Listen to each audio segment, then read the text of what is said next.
Janelle Snow is a wonderful actress known for her work on Chicago Med, Chicago Fire, and most recently the movies Exodus and Rainbow's End. I had a chat with Janelle about some of the issues in her movie Rainbow's End, relating to same sex relationships, and an adopted child diagnosed with a genetic predisposition for violence. Before we check in with Janelle, let's check out a clip from Rainbow's End. We're ready, right? Ready's for people who wait too long. I don't know how Hannah thinks she has time to be a mother. Rainbow. Perfect, don't you think? Rainbow's cute. Two lesbians with a kid named Rainbow and a cat. You're the modern day picture perfect family. How's everything with Beau?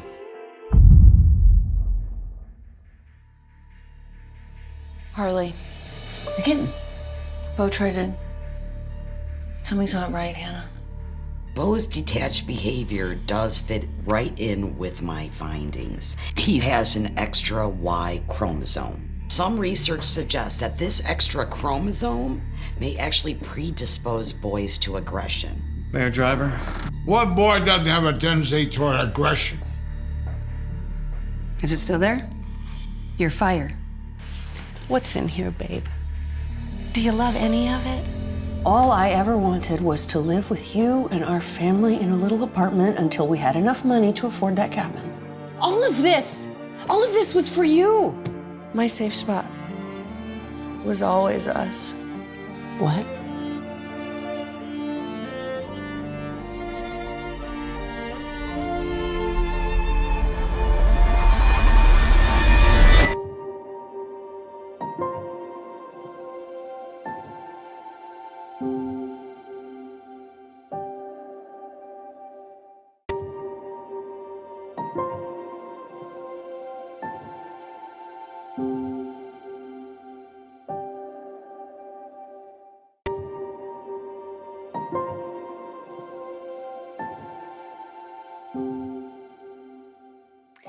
Rainbow's End is a film that follows a couple throughout multiple decades of their lives and their journey in adopting and parenting a child and the struggles that they go through, the rough spots they encounter, and the love that they find and fight for to get over the rough spots. How's that? That's perfect. I just made that up. The movie is definitely a roller coaster of emotions. Yeah. Going through something like that must be hard as an actor, especially to be able to, really live that experience on the screen. Well, it's interesting to hear that because I was reflecting on that this morning. Obviously, because taking part in the release and talking to people about the film has brought the experience back to me. And yes, it's true that the moments that as an actor I was plugged in to the scene with my scene partner, there's definitely some challenges and a special kind of energy that you use. But an average day on set, which might be 12 hours, may only involve a few hours of actual acting. And the rest of the time, your experience is so informed by the group of people that you're on set with. And what was singularly special about this experience for me was the incredible team of people that were so supportive and loving and generous. So my experience in total was so joyful. But I understand that what is reflected on the screen doesn't capture a lot of that joy. So there's a little bit of a dichotomy there, if that makes sense. Oh, absolutely. When you make any movie or video production, there's always the behind the scenes bonding and Yeah. friendships that happen. So tell me about your tell me about your character of Hannah. Why did you choose this role, and is there a part of you that you brought to it? Oh, I'm sure there was. Probably to a greater degree than I want to admit. So the way that this role happened for me was that one of the main producers and the man who sort of birthed the story, Joe Orlandino, reached out to me. He is a fellow Chicagoan who had seen me in a play over 20 years ago, and had remembered me. Thankfully, it's very kind. He's got a great memory, I guess. And he reached out to me with the script and said, I would love for you to read this. I'm interested in bringing you on board. Could you put yourself on tape with a couple of these scenes, which I did. And pretty quickly, we decided we wanted to work together. So I don't know if you could say so much that I chose it as that I chose to say yes to it. And one of the things that really appealed to me is Hannah, the character I played, is a full-bodied, three-dimensional, strong, intelligent, caring, flawed human who goes on this epic journey that you get to see all these slices of, and it takes place over decades. That's just not the norm in my experience. So as for what I brought to it, I have to say, upon reading the script, I don't think I would have wanted anyone to say I was like Hannah. But yeah, probably. She's got some sharp edges. She's a little regimented. She likes to tick the boxes and solve the problems by doing the things. And the expansive and emotional and communicative part of her is a little dormant when we first meet her. And I think what was so gratifying for me in playing her is to take this journey that was obviously impacted by her partner Jules, this incredibly loving, compassionate, forgiving, flexible soul, who really helps her find, identify, and accept those things about herself. A lot of people often wonder what it would be like to be the mayor. So to be in a movie running as for a campaign to be a mayor must have been kind of interesting and neat. Yeah, I have to say that over the last couple of years, it is not something I've thought about. But it does seem like a lot of headaches are involved because you're never going to be able to please everybody. But I don't guess there's any profession where you get to know you're going to make everybody happy. So I think that Hannah's desire to occupy a space of power and influence is so that she can fight for fairness for everybody. Having been on the receiving end of a lot of mislabeling and prejudgments herself through her life, I think she's tender to that and so wants to advocate and fight for people who've been through similar experiences. There are some pretty tough issues in this movie. That there's a lot of things being tackled all at once. There's the changing views on Like life. sexuality. There's mental health. There's Yeah. so much in this movie, but there's still a stigma attached to this stuff. So movies like this need to be made. So what are your thoughts on some of the topics? I really appreciate your saying that, Dan. I would say it is complicated, as is life. And if you're going to, even though these characters are fictional, if you're going to try to authentically portray the human experience over a period of 20 years and not just a day in the life of or something, it's going to involve a lot, right? So for me, one of the running themes in it is and I was saying this morning as I was thinking about the film, the invisible string of love and connection between a lot of different people, between Hannah and her partner Jules, between Hannah and her father Gunny, between Hannah and her best friend, between Hannah and their child. And those invisible strings are fragile, and so this movie shows those strings being stretched almost to a breaking point. And it also shows how important it is to actively build those up so they can be sustained. To me, that was a recurring theme, is especially between Hannah and Jules, that they just keep coming back to the table. They just keep coming back to the metaphorical table of wanting to be together and share this life experience. And everything else that happens along the way, I think anyone who's been in a long partnership can attest to the fact that your story becomes pretty robust. It isn't ever just about one thing, right? If you had to tell the thematic story of a 20-year relationship, right? Absolutely. So mental health is really brought out to the Yes, forefront in this movie. yes, And I think that's a very potent message, especially now with the pandemic and the yes. lockdowns. And there's more attention and more thought about mental health. And it's great that it comes out in, fictional stories Yeah. that make it seem like real life. Yeah. So I would love to live in a world, in a society where there is zero stigma attached to going to get help for your mental health. I would love for it to be as commonplace as, hey, if I break my foot and it's turning blue and swelling, there isn't a person who wouldn't tell me. Probably a good idea to go to the doctor. Probably a good idea to get an x-ray, figure out what the problem is. Probably a good idea to engage in some therapy so that you can regain full functionality. I would love for that to be true about mental wellness. And nobody is in a position because of their social status or economic well-being or what have you, where it doesn't come into play. Nobody's immune from mental health challenges. That's universal.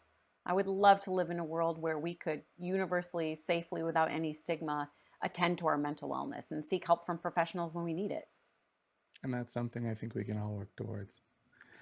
So, have you ever heard of the Y chromosome causing this problem with boys? This movie was the first time I had ever heard of this. Yeah, well, to be clear, um, Hannah, the character, had never heard of it.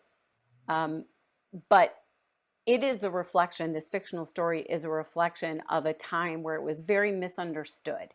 It is a genetic anomaly to have an extra chromosome, but as to how that affects a child's development, there was a lot of poorly based research and misinformation that got passed down and misinterpreted and ended up as a label. So the way I approached Hannah was, someone is telling me a thing, and even though I've been on the receiving end of being mislabeled, Hannah couldn't see beyond that, and she decided to believe in it, and that affected how she parented the child. And she had to come to a moment of acceptance of her responsibility in perhaps creating a self-fulfilling prophecy. I think all of us can relate to some point in our lives where someone labeled us. But to be clear, this XYY does not predict in any way, shape, or form that a child is going to be anything except for perhaps maybe physically bigger. That's literally the only thing that can be said with certainty, and everything else was again projection and bad research that existed at the time. Mhm. Not like I want to talk about the pandemic, but the pandemic actually brought that out. You're either, an anti-masker or you're a sheep. There's Right, two right. very distinct groups that were created here, and you follow the one religiously. Hmm. And that's almost like what you were saying about this character. Yeah, I think we as human beings living on the same planet need to be conscious of how we label people and what we assume about them because of some outward behavior or even or appearance or identifying label they might claim for themselves that might mean something else to us. Do you know the ability to connect one on one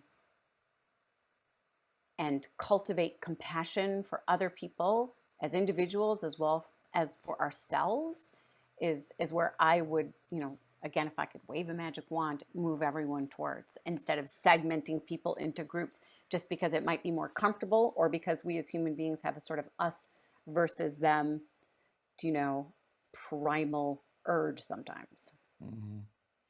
So the character of Beau isn't actually really in this movie. Something that's so central to the story and something that actually causes a lot of the drama, and you have to act around the fact that there's no Beau there. Well, it's interesting because let me tell you from an actor's perspective, Beau was very real for me. Very real. And Amanda Powell, my scene partner, who played Jules and did such a lovely job, she and I would talk about who Beau was to us, what our life with Beau was like in the scenes that don't end up in the movie. So for me, he was very real. The audience doesn't get to see him, but that doesn't make him any less real for me as a player. Um, I'm pretty sure I know I've never gotten a no to this question, but most children play make believe and have make believe friends. I mean, I might still have make believe friends, let's just put it that way. And they're real. So for me, Janelle Snow, as an actor in this movie, Beau was very real. And Beau's effect on my relationship with my partner was very real. So he was very present. It's interesting because it's almost an afterthought to me as an actor that Beau wasn't there. It honestly was not problematic. But I can understand that as a viewer, that's a completely different experience. My favorite line in the movie is 2 lesbians and a kid named Rainbow And a cat. It's Oh, yeah, nice we had fun that day. Yeah. nice to see the humor, but I couldn't imagine the situation with this story centers around the hoopla that would be in my hometown of Windsor, Ontario. Mm. It'd be crazy and insane. And so, I mean, that's part of the trauma and drama that you guys had to deal with. Yeah, they're dealing with not only parenting challenges. I mean, parenting challenges, that those words just go together. There's no such thing as having a perfect kid or a perfect relationship with your partner while you're trying to parent. But then doing it in the spotlight is even more difficult. It definitely gave me a lot of sympathy and maybe appreciation for my anonymity. Yeah. It's hard enough to struggle when no one can see what's going on, let alone with someone taking pictures of it and broadcasting it. That's a next level kind of challenge that I can only imagine. Oh, for sure. And, to some extent, I don't think any of us truly want it to be to that extreme extent ever. No. So there had to be a special chemistry between you and Amanda to pull this off successfully. Tell me about how you guys kind of worked together and formed a bond. I'm going to be honest with you. It's always nerve-wracking when you meet your scene partner for the first time if you don't already have a relationship, because like any relationship, there can be some, make or break chemistry that happens or doesn't happen pretty quickly. And I was so fortunate because quite literally from the minute we met, we just connected. We had a similar way into the story, a similar appreciation for some of the themes. We had a similar background. We're both stage actors. And so we had similar sensibilities. And I was so fortunate because she isn't just a wonderful actor. Anyone who sees the film can see she is a wonderful actor, but she is enormously generous and funny and spirited and helpful. And we don't actually, turns out we didn't live that far apart, so we drove to set every day. And we spent a lot of time together. And there's no explanation that I can come up with as to why you have chemistry with some people and other people you don't. But there was nothing manufactured in my relationship with Amanda. We were just, I think, blessed that we happened to connect immediately. And she's one of my dearest friends. I just can't say enough about how fortunate I felt to have shared the screen with her, because she made everything so much easier, right? That could have been a nightmare, and it was a dream. There are 2 legendary actors in this production, Ed Asner and Sean Young. Right. Like, wow. Right. I mean, I am a child of the 70s.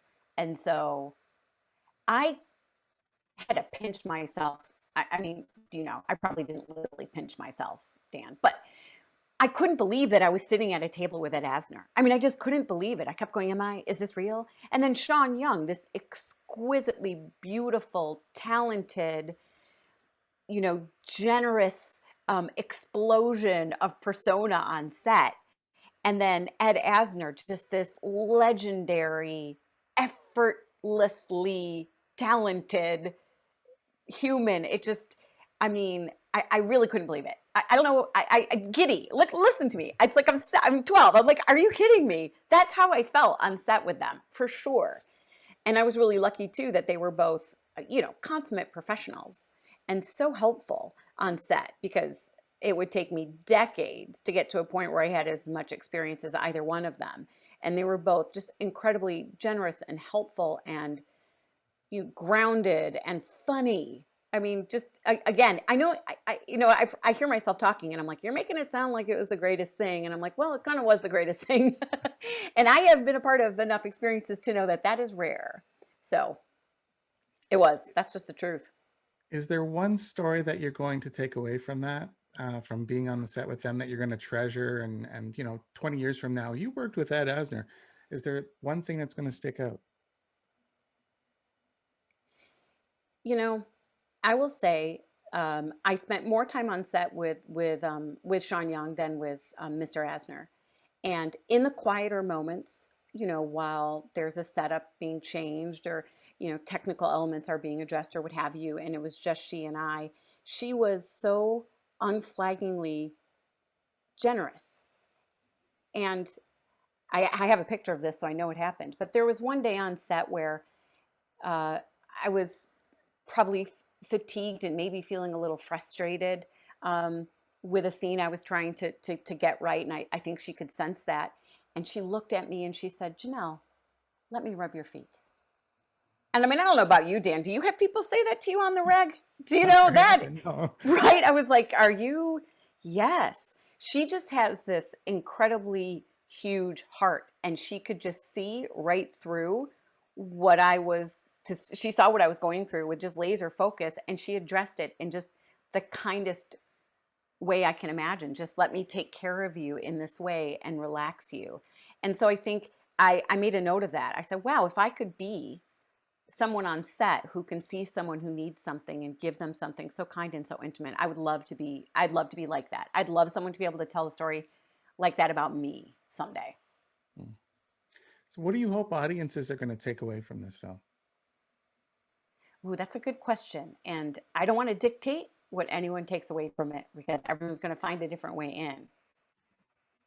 But I can tell you what keeps coming back for me, which is that connection, that thread, that invisible string of love that connects you to family or to your partner, it's worth fighting for. And it's not easy.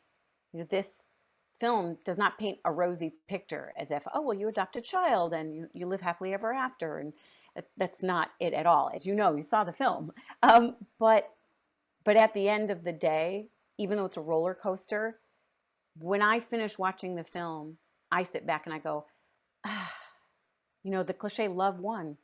Love won. Nobody gave up. And I think especially when things are really hard, and they've been hard for most people for a while, that's an important lesson. It's worth fighting for. Mm-hmm. We definitely need more love in the world at this point. I wanted to chat briefly about one of your upcoming films, Exodus. Okay. I love post-apocalyptic films. Ooh. And possibilities that exist after. So tell me about that one and why you wanted to be a part of it. Oh, wow. Well, I mean, someone asked me to audition and then offered me a role where I would play someone that they described as a combination between Javier Bardem's character in No Country for Old Men and Angelina Jolie and Lara Croft, Tomb Raider, right? Am I saying that right? Yeah, Tomb Raider. I mean, who wouldn't want to play that role? I mean, that was a yes. I played this hunter, essentially, who's trying to keep people in this post-apocalyptic area from leaving. And so someone chooses to leave, and I choose to hunt them down. I don't want to give anything away. That was an epic experience. The visuals in that film are just beautiful, and I loved being in that movie. We shot in New Mexico in the middle of the desert. We shot in a cave in downstate Missouri. We road tripped we drove through the night to get from one place to the other. I mean, it was just, I think part of the fun of being an actor is having these kind of experiences that I don't know life is just going to offer to you, to get into a van with 20 strangers and drive through the night from Chicago to New Mexico. I don't know who does that. And at my age in particular, I'm all about it. Bring it on. I love the experience. So if you, Dan, like post-apocalyptic fare, it comes out in a couple of weeks. I think you'll like it. That one doesn't have a very big budget. It's not one of the massive sci-fi movies, but it does have the potential to foster a cult following. So are you ready to embrace the sci-fi junkies? Oh my gosh. Do you know, honestly, when we finished filming, I was like, save this jacket because I'm going to cosplay the out of this. I want to go to every convention as this character. I think I only have a handful of lines in the entire movie. It was all about the visuals. And I think you're going to be surprised at how good it looks for how little money was spent. I mean, there was some wizardry involved. I'm not going to lie. There was some help from there was just some coincidences and blessings that happened during that shooting. Wonderful, happy surprises that I could talk about for a long time, but that I think helped lift the film up. I hope you like it. It sounds like the sci-fi gods were with you. Thank you. That's a much better. You can just edit all that out, Dan, and just say Janelle Snow says the sci-fi gods were with him. That's much better. Well, last question. What's ahead in 2021? It's a great question, right? Because I don't know very many actor artists that were productive in 2020 in terms of, exercising their art. So 2021, because, with the screen acting world, something's in the can for a while. I honestly don't know.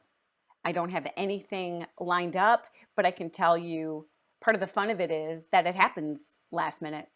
I auditioned for Rainbow's End and 2 weeks later I was on set. So I am anticipating something wonderful, but I have no details to share yet because they're still in the ether, Dan. Thanks to Janelle Snow for that lovely interview. That's all we have for you this time. We'll see you soon.